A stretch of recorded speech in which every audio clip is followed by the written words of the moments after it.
एक बार पुनः आप सबका हार्दिक अभिनंदन।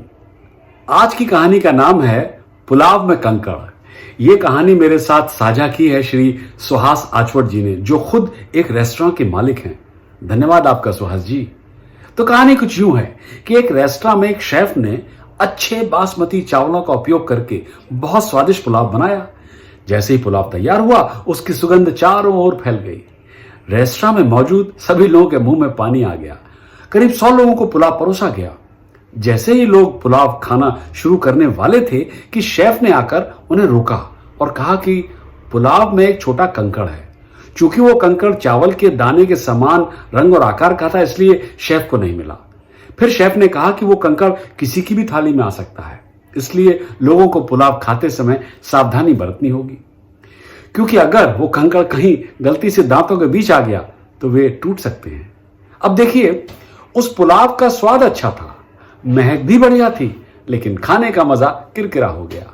हर शख्स खाने के दौरान स्वाद पर ध्यान दिए बिना इसी सावधानी में लगा था कि कहीं उसके मुंह में वो कंकड़ ना आ जाए। यही नहीं, उन लोगों ने आपस में खाने के दौरान बातचीत करना भी बंद कर दिया था। सभी चुप थे, क्योंकि जरा सी असावधानी और दुर्घटना घटी। भोजन की शुरुआत से पहले वे सब लोग खुल के एक दूसरे के साथ माहौल में का आनंद ले रहे थे, खुश थे, हंस रहे थे। अब भी वे सब एक साथ बैठे थे, मगर ऐसा लग रहा था मानो सब लोग किसी के चौथे में आए हैं। बहरहाल सबने चुपचाप सावधानी से खाना खत्म किया और हाथ धोए। मगर कंकड़ का क्या हुआ, वो तो किसी के मुंह में नहीं आया। यही सोचकर उन्होंने शेफ को बुलाया। शेफ, तुमने तो कहा था कि पुलाव में कंकड़ है, मगर किसी के मुंह में नहीं आया। माजरा क्या है भाई? शेफ ने कहा कि सर, मैंने अधिकांश कंकड़ निकाल दिए थे, लेकिन अगर गलती से कोई बच गया हो तो मैं आपको सावधान करने आया था। सब लोग एक दूसरे का मुंह देखने लगे। स्वादिष्ट पुलाव के बारे में कोई चर्चा ही नहीं हुई। ऐसा लग रहा था मानो भोजन के बाद हर कोई थक गया था, क्योंकि खाने की इच्छा खत्म हो गई थी। खाना एक्चुअली एक कठिन काम हो गया था। कहानी खत्म। देखें क्या नसीहत मिली इस कहानी से। यही कि वर्तमान में कोरोना की इस महामारी के कारण हमारी स्थिति पुलाव में कंकड़ जैसी हो गई है। यह मालूम नहीं है कि यह कोरोना नाम का कंकड़ किसे मिलेगा। शांति से जीने की इच्छा मर चुकी है। यहां तक कि मदद करने वाला हाथ जो आगे आता है, हमें लगता है कि कोरोना उसी से ना मिल जाए, चाहे वो दूध वाला हो, सब्जी विक्रेता हो, या फिर किराने का सामान बेचने वाला हो।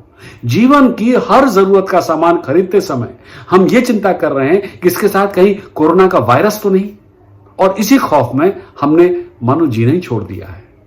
पहले कभी कोई जब छींकता था ना, तो हम कहते थे गॉड ब्लेस यू, लेकिन अब हम सोचते हैं अगर कोई छींकता कि कहीं प्रकृति ने हमारी फाइल तो नहीं खोल दी। तो फिर क्या करना चाहिए? सवाल यह है कि क्या करें। यही कि अपने खुशहाल जीवन को स्वादिष्ट पुलाव की तरह बेकार ना होने दें। टीवी में चल रहे नकारात्मक समाचारों से बचें। सोशल मीडिया के उन पोस्ट से दूर रहें जो आपको भ्रमित करने में लगे रहते हैं। फेक न्यूज से बचें। पॉजिटिव थिंकिंग पर ध्यान दें। किताब पढ़ें, नई हॉबीज को अपनाएं। फोन पर लोगों से बातचीत करें, हौसला अफजाई करें। तूफान की नियति है आना और चले जाना। आपको तूफान में घुसने की जरूरत नहीं है। शांति से लेट जाइए, वो निकल जाएगा। दिस टू शैल पास। अगली बार एक और नई कहानी, एक और नसीहत।